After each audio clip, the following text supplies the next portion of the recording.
안녕하세요. 우아인 성형TV 박철우 원장입니다. 오늘은 이제 코 성형 상담 때 많이 물어보시는 것 중에 코 성형을 하면 처음에는 괜찮다가 시간이 지나면 무조건 코끝이 떨어져서 재수술을 무조건 해야 된다고 물어보시는 분들이 많은데 거기에 대한 답을 드리도록 하겠습니다.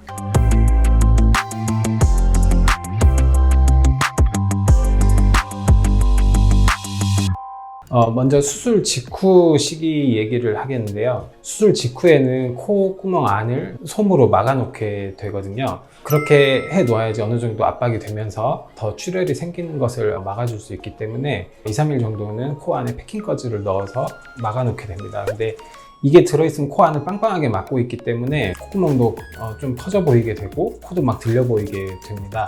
하지만 이 솜을 빼고 난 직후에는 코가 좀 들려 보이고 콧구멍도 커 보일 수 있지만 시간이 지나면서 코끝이 점차 내려오고 콧구멍도 작아지게 됩니다.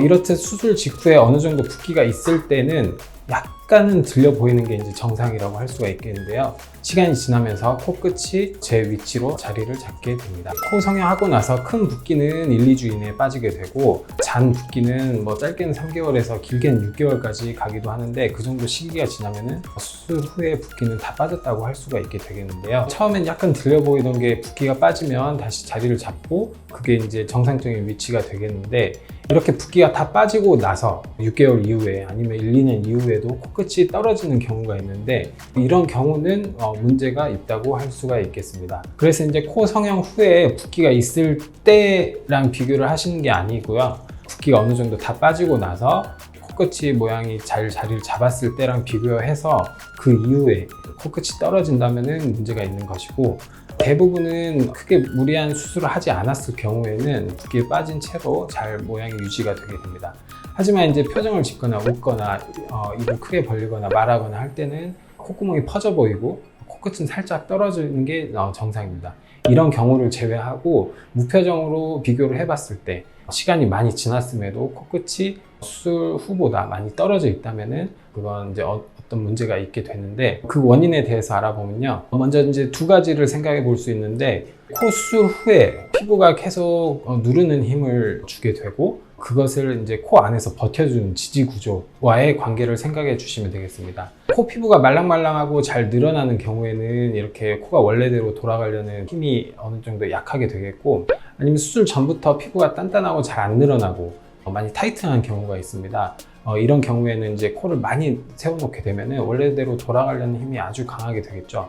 이런 경우에 코 안에 기둥으로 세워놓는 지지 구조가 약하다면 시간이 지나면서 점차적으로 떨어지고 낮아지고 아니면은 휘거나 들리거나 하는 변형이 올 수가 있게 되겠습니다.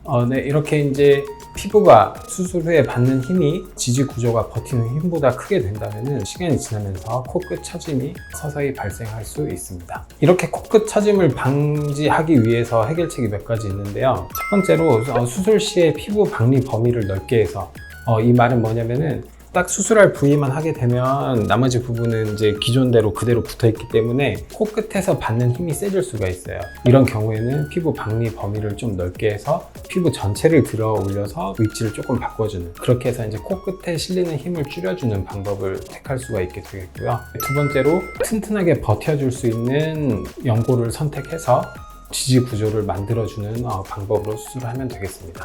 그리고 세 번째로 이 비주 부분에 코끝을 내려주는 근육이 이렇게 있는데 그걸 일부를 끊어서 약화시켜주게 되면은 수술 후에 웃거나 표정 지을 때 밑으로 누르는 힘이 약해지기 때문에 그런 것도 도움이 될 수 있겠습니다. 네 번째로 이제 피부가 타이트한 경우에 잘 늘어나지 않는 경우에 피부 박리를 넓게 해서 이제 수술을 해주게 되는데 그때 이제 콧대 쪽에 실리콘 보형물을 무리하게 높은 걸 사용한다거나 하면은 박리를 넓게 해서 겨우 확보한 여유 있는 피부가 콧대 쪽으로 사용이 되게 됩니다. 그래서 그런 경우에 오히려 이제 코끝 쪽에 받는 힘이 더 세질 수가 있어서 그런 경우에는 코끝에 받는 힘이 세서 나중에 변형이 될 가능성이 있습니다.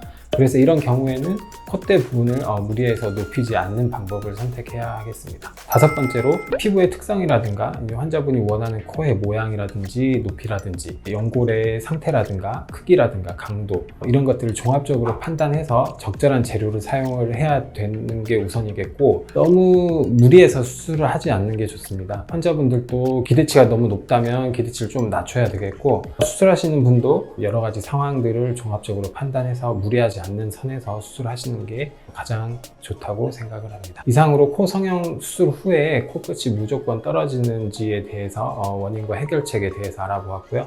다음에 더 유익한 내용으로 찾아뵙겠습니다. 감사합니다.